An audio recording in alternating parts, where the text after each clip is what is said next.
let's move on to platform lifts. So a wheelchair ramp is not always the best option available for every home. Some homes, the space may not be there for a wheelchair ramp. There may not be enough room, or just the setup just isn't feasible for a wheelchair ramp. So in some cases, the next best option is going to be a platform lift. A platform lift is essentially an elevator. Just you push a button and there's a screwdriver that lifts up a platform, and that kind of is the next you can have a accessible way from getting from the bottom to the top that's just goes up and down like an elevator. So let's watch a video here of kind of like what your typical platform lift will look like and how it runs. So uh, here you can see a ramp, or excuse me, see the platform, somebody getting on and off.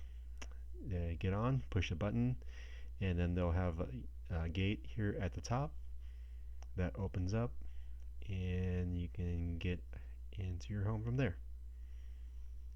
Alright, so let's watch another video here. Again, another fantastic, state-of-the-art animation. Uh, so this is kind of the same scenario of a house that we saw in the ramps. Except this time we got a few more steps going up. So we got 3 steps and again another little vertical distance before you get into the doorway. So in this case, a ramp comes straight out, it would be pretty steep, and there's really not enough room to do a switchback as well. So let's go ahead and see what we can do with a platform lift. Again, kind of take out some concrete if necessary, and let's build a deck. So you notice this deck is going to be a little bit bigger than the ones that we have for the ramps. The reason being, say again, this door swings outward, so you got that door swing coming out onto the deck, and then the gate for the platform lift is also going to be coming out, swinging out onto the deck. So if all possible, you really want to try and avoid those two door swings from hitting each other. So just makes things a lot easier, and it keeps things from hitting each other as well. And again, you're also going to have a stairway, because you don't want to have the platform lift being the only way on and off of the deck. So that the stairway provides another access route.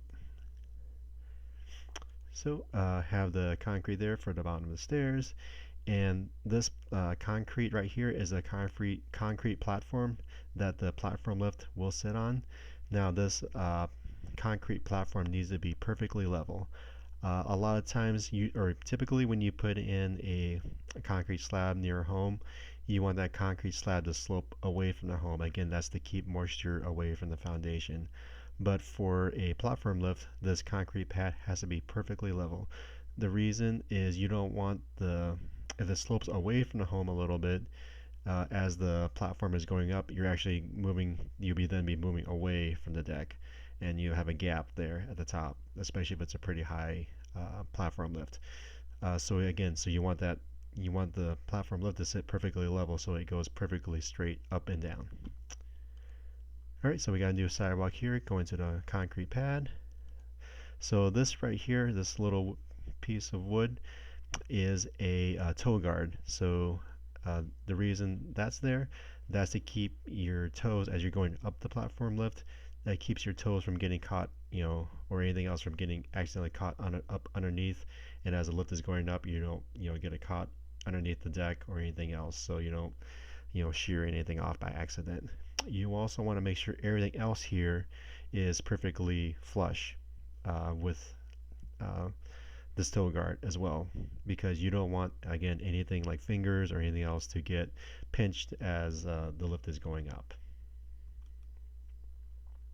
Alright, now we have the lift here. So this is the lift tower. This is where the actual lifting mechanism is. It's an Acme screwdriver for a lot of different models. So essentially it's a big screw, and as that turns, it's raising and lowering the platform itself. So here's the platform, and then you have this little flip down ramp.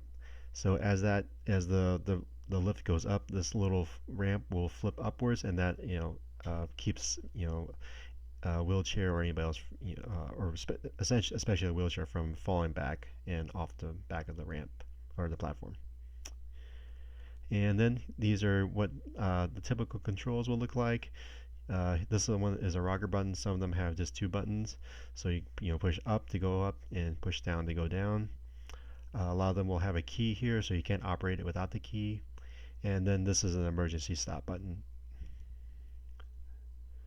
So a person, say using a wheelchair, goes onto the platform lift, pushes the button, and goes up. And again, you see that little ramp that flips upwards,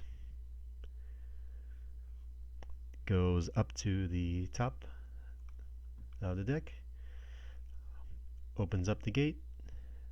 So in this scenario here, we have a wooden gate, but a lot of the manufacturer will also provide a metal gate if you want. And a lot of those will not open unless the gate is actually at the top position. So that's very important, especially for decks or lifts that go above a certain height, especially I'd say over 5 feet or 6 feet. You probably want to have those mechanical gates so that somebody doesn't accidentally open up the gate and then fall down. So again, person goes in, and that's how platform lift. That's one scenario in which a platform lift can be used to make an entrance accessible.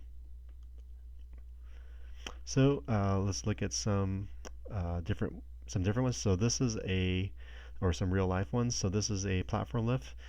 This is a pretty high one here, so that looks to be at least 7 or 8 feet off the ground here. So again, they got the toe guard here. So again, your toes or anything else don't get caught, while the lift is going up. And they got a little guard or a little wall right here to kind of protect everything, or to kind of hide it a little bit. It looks like. But this is one scenario in which a lift can be put in. So another thing, the reason I use this one with the snow, so these are made for a lot of different, they can handle a lot of different weather situations. But in snow, you really want to make sure that the area underneath the platform is swept out and kept clear. So that way the lift can go all the way down to the bottom. At the bottom of the lifts, there's always these safety switches and safety pans. So that way, say the lift is going down and a small child or a pet, runs underneath the platform lift, then those switches will trigger, and the lift won't go down. But if there's like a bunch of snow at the bottom there and it gets piled up, then the lift is not going to keep going down to the bottom as it's supposed to. So again, even though these are made to handle all types of weather and everything like that, so you want to make sure that the space underneath the lift is clear. And as far as maintenance goes, just every so often, for the most part, you probably just you can want to get that Acme screw greased up, so that it's running smoothly, and you might have to change out a fuse or two every now and then. So those are typically the two biggest things that I came across when working with platform lifts. So here's a situation. This is a raised ranch home. So where I live, these are fairly typical, and these homes can be really hard to make accessible. So you can see you got there's a whole bunch of stairs going up to the top here. One way you could do is, if there's an interior stairway from the garage, you can put in a stair lift, but then that's isn't always accessible for everyone, because if especially they're using a wheelchair, they have to transfer from a wheelchair at the bottom and then transfer to another wheelchair at the top. So in this case, in order to do a platform lift, what you have to do, and I've done this before, it's expensive and a lot of work, but it'll make this accessible, is to build a deck over this concrete one, have it come out over here, tear all of this landscaping, all this retaining wall out, then we're kind of build a new one where it kind of comes up around over here, basically, so then you can put a concrete area over here where the platform would go. where the platform lift would go, and then that way you can have a lift kind of right here essentially, and then have the deck over here, and then be able to get in and out. So it's possible, but it's just a whole lot of work and very, very expensive. All right, so let's go to review and recommendations for platform lifts. Again, they're really good where a ramp, is not the most practical option, and it does definitely give you the shortest distance from A to B in the vertical sense. Again, have a minimum 5 foot by 5 foot landing at the top. Um, you may need to add a little bit more to that if you consider the door and the gate swings. If you can at all possible, make sure that those don't hit each other. Plan out. Oh, sorry. Yeah. So just what I said. Planning out the door and gate swings in the path of travel. Platform lifts, again, must sit on that concrete pad. They're usually 6 feet by 5 foot in dimensions, but they need to be perfectly level so that you make sure the lift itself is going perfectly up and straight up and down. You don't want it to slope away and then you're moving away or towards the uh, in a you don't want your lift to go in a direction that's not perfectly straight up and down. Be sure there's a toe guard to prevent toes and other things from getting caught underneath, beneath the landing or anything else.